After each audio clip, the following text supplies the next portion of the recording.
masker itu banyak macamnya dan fungsinya juga berbeda-beda. Halo, assalamualaikum teman-teman, welcome back to my channel Narska Roma. Oke, di video kali ini aku akan share seputar masker, berapa jenis masker dan apa aja sih fungsinya. Kemudian masker yang direkomendasikan oleh WHO itu yang seperti apa. Sebelum aku lanjut videonya, jangan lupa di like ya, di komen boleh, kemudian di subscribe, dan jangan lupa dinyalakan notifikasinya supaya kalian tahu update terbaru video dari aku. Oke?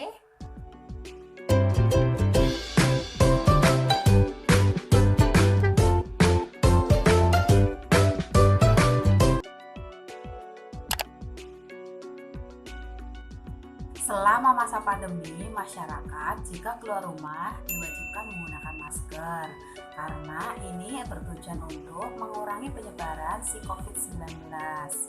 Penggunaan masker ini menjadi penting karena ini memang anjuran dari pemerintah dan WHO ya.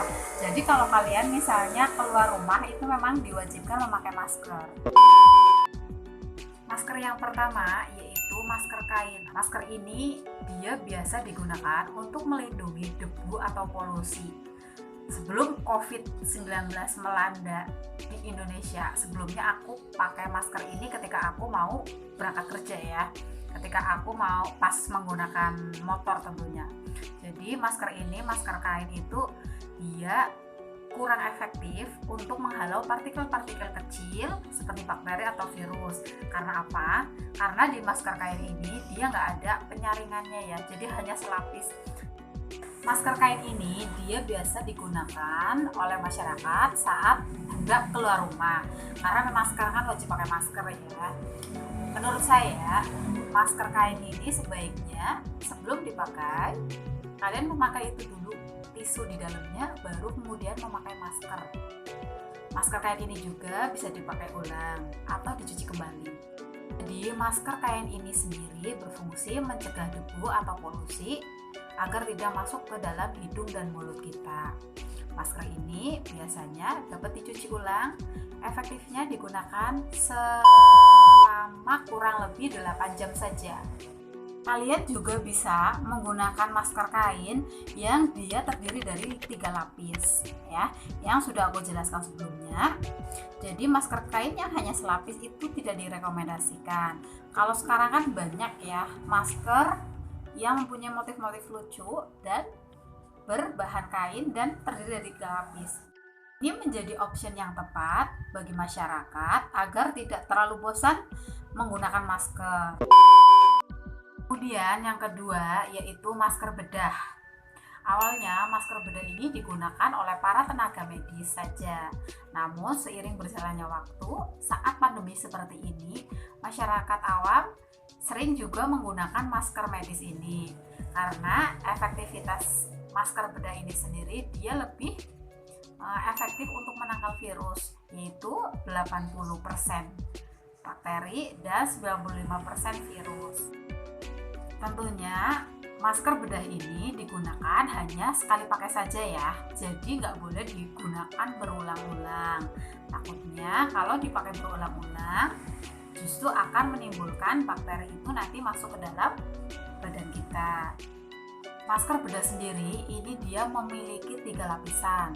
Lapisan luar yang dia berwarna, ada warna kayak gitu ya, sekarang kan macam-macam warnanya, ada biru, pink dan sebagainya. Yang penting yang berwarna lapisan luar itu berfungsi untuk menangkal air. Kemudian lapisan kedua yaitu berfungsi sebagai filter atau penyaringan.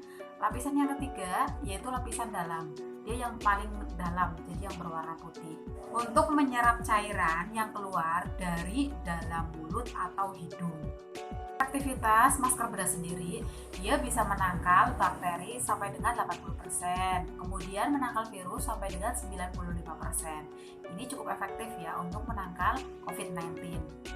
Masker bedah sendiri ini udah gampang banget ditemukan di toko-toko obat, apotik, atau di pusat perbelanjaan. Harganya yang cukup relatif, membuat masyarakat memburu masker bedah ini karena ini lebih efektif tentunya ya. Selanjutnya yaitu masker N95. Masker ini dapat memfilter bakteri atau virus itu sekitar 95-100%. Masker ini cukup populer ya. Masker N95 ini digunakan oleh tenaga medis yang dia terjun langsung untuk menangani pasien COVID-19. Kemudian digunakan juga oleh orang-orang yang bekerja di sekitar zat berbahaya atau saat menangani kebakaran hutan, kebakaran rumah, gedung, dan sebagainya. Masker N95 ini dia sebenarnya kurang efektif untuk digunakan karena bisa menyebabkan sesak nafas dan bahannya yang agak kaku. Bagi kalian yang mempunyai riwayat asma, ini tidak disarankan untuk menggunakan masker N95. Masker N95 sendiri itu dilengkapi dengan bahan tambahan karbon aktif. Biasanya yaitu masker N99 dan masker N100. Masker ini jauh lebih baik dari N95. Yang pertama yaitu berfungsi untuk menghalau partikel-partikel besar yang akan masuk ke dalam hidung atau mulut. Lapisan yang kedua yaitu untuk menyaring partikel-partikel yang masuk melalui mulut atau melalui hidung. Lapisan yang paling terdalam yaitu yang terbuat dari karbon aktif yang bisa memerangi virus, jadi virusnya nggak akan bisa masuk ya. Kualitas masker N99 dan N100 ini lebih efektif, bisa sampai 100% menghalau partikel-partikel kecil tentunya. Dan yang terakhir adalah masker berbahan scuba.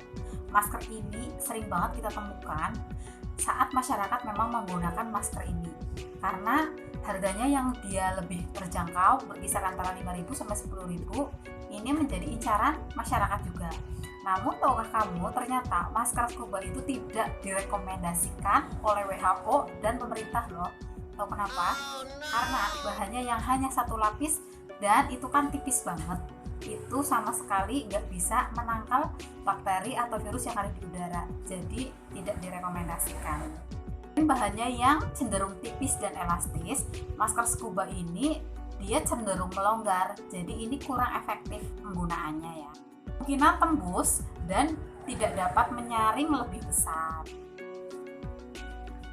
Kain buff yang tipis dan cenderung melonggar ini enggak disarankan banget kalau untuk menangkal virus atau bakteri ya. Banyak memang yang berjualan di jalan-jalan. Masker ini relatif lebih murah, yaitu di kisar harga 5-10.000 saja. Atas himbauan pemerintah dan Satgas COVID-19, masker ini tidak disarankan untuk dipakai lagi ya. Oke, itu aja informasi dari aku. Semoga bermanfaat. Di like ya. Jangan lupa di subscribe juga, komen dan share. Bagi kalian yang ingin request next video, boleh banget tulis di kolom komentar. Terima kasih.